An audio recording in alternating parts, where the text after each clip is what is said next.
Alright guys, how's it going? Figured I would do a side-by-side comparison today of the V8 Trans Am versus the V6 Firebird. Now as you can see, the hoods are the same, headlights are the same, all that good stuff. But the front bumpers are a little bit different. See, the Trans Am's got the two fog lights in the middle and the two running lights on the outside and the little fangs underneath.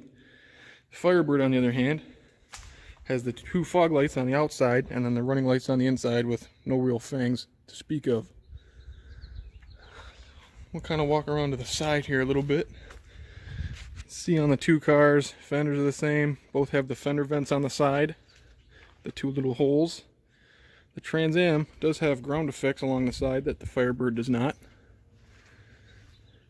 This Trans Am also has T-tops. This Firebird is a hard top, but you could have a Firebird with T-tops. In fact, it is more common to find a Firebird with T-tops. See a good comparison here. Side molding, no side molding. On the ground effects, walk down the middle, doors are the same, quarter panels are the same. So on the Trans Am you got that big high-rise spoiler. On the Firebird you just got that little one that's actually connected to the hatch, whereas the Firebird one can be removed if you really wanted to. You can see there's that big gap there. Let's go down here. Taillights, same. The middle panel, I mean, this one says Trans Am and this one says Firebird, but other than that they're the same. Same reverse lights. The rear bumpers, see if we get a little angle here. You can see they're a good bit different. The Firebird doesn't have a bumper that hangs as low. The Trans Am's hangs a lot lower. Trans Am's also has a dual exhaust cut out there for the tips. The Firebird just has an open area where the tips are just supposed to go. Firebird's also got this little bump area for the license plate. The Trans Am's is integrated and sunken in. So let's take a step inside. So we'll start with the Firebird. We can look at this interior. This is a cloth interior. Some of them were cloth, some were leather. Depends on what options you got. Look at the door panels. This one's cracked, of course. And then we got this, the middle panels, carpet, or cloth, I guess. You can see this speaker. If the speaker panel looks like this, that means you got the 4-speaker system. That's what this one has. If you look at the dash, same head unit as the Trans Am, same HVAC controls, same gauges, with the exception that the Trans Am has a 155 mile an hour speedometer and the V6 has 125. Other than that, gauges are the same. Look at the rest of the interior, exact same. Yeah, so that's the same. A little different shifter. The V6 shifter actually sits up higher, which I prefer. But then we can go take a look at the Trans Am. So opening the Trans Am interior, you can see leather. You got leather here, a little bit of a crack, of course. Now if you got this speaker set up, that means you got the 10 speaker. This is the Monsoon. It doesn't have the original speakers, unfortunately. Now these gauges, these are the stock gauges. They're just got a white overlay on them. Previous owner put on. These pedals, those are just little clip-on things. I didn't do that as a previous owner. But as you can see, interior otherwise is the same. Leather seats. These are all power adjustable, but the V6 cloth seats are still power adjustable. They're just not quite as fancy because this has adjustable bolsters and lumbar and all that fancy crap, which is pretty impressive for 2001. We look up at the top, you got the T-tops there. You can remove them by just pulling this handle out and then the whole top pops off. I can demonstrate that. Push the handle in, top lifts up like that, and you can put it in the trunk. Now the Trans Am hatch area has the provisions that the Firebird does not. So if you pop the hatch, you can look in there and you see you got that bracket there. That's where each T-top slides in and you can lock it in place so you can bring them with you when you go places. So that's cool. The Firebird down there is just empty because it doesn't have T-tops.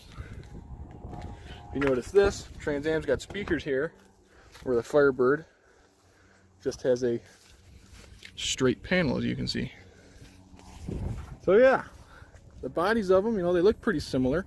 And I guess they are pretty similar, but there are some key differences. We can pop the hood. on the Trans Am. Get a look at that.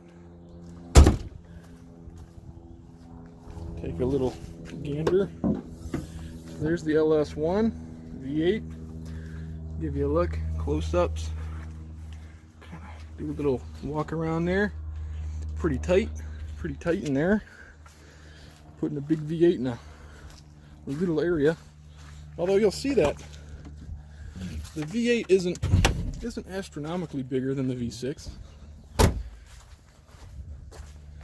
Pop this hood, and there's the V6. You see you got a lot more room on the front, you can imagine, because there's 2 less cylinders. The side room's a little bit better on the V6. The room between the strut tower and the engine, but it's pretty similar. Similar air lid type air box. Draws it in from the nostrils on both cars. But I mean, you can see there's not quite as much room on the V8. Not quite as much room. It's pretty snug in there. Look over here, you could. Looks like you don't almost fit another 3800 in there. Got a lot more room. A lot more room. But yeah, that's the main differences between the two. Use a 3800 Series 2 and a T5 5-speed manual. The LS1 with a 6-speed manual, T56. These actually use the same rear end because they are the V6 is a Y87 car, so it's got the limited slip torsion with a 3:23 ratio, and the Trans Am uses a limited slip torsion with a 3:42 ratio. The V6 is geared in the transmission a good bit shorter. Other than that, they are the same. The V6 has the same springs because it has the Trans Am springs and steering rack on it.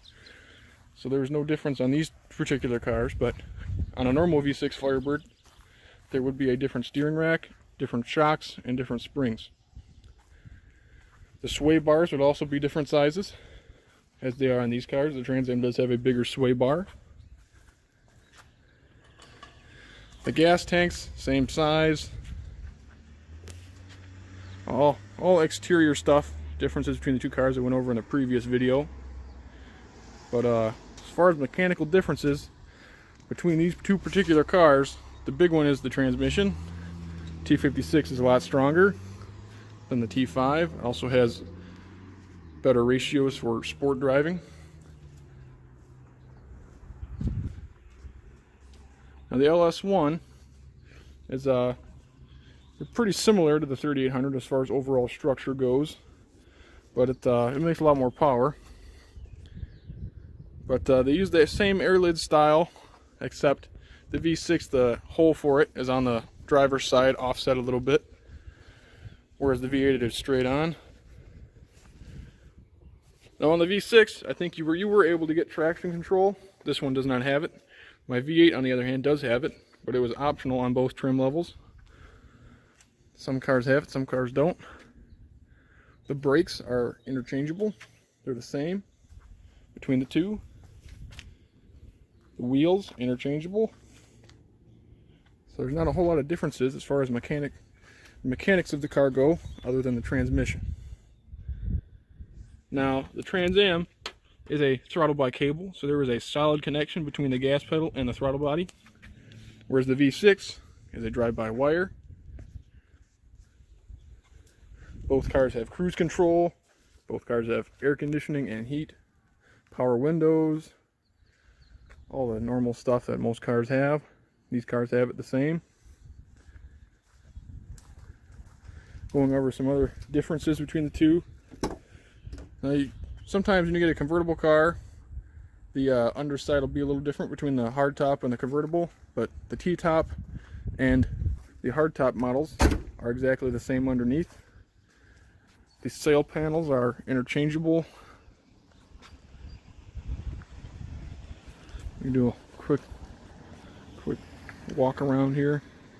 But yeah, so if we take a look underneath them, you can see it is the same rear end, same suspension setup between the two.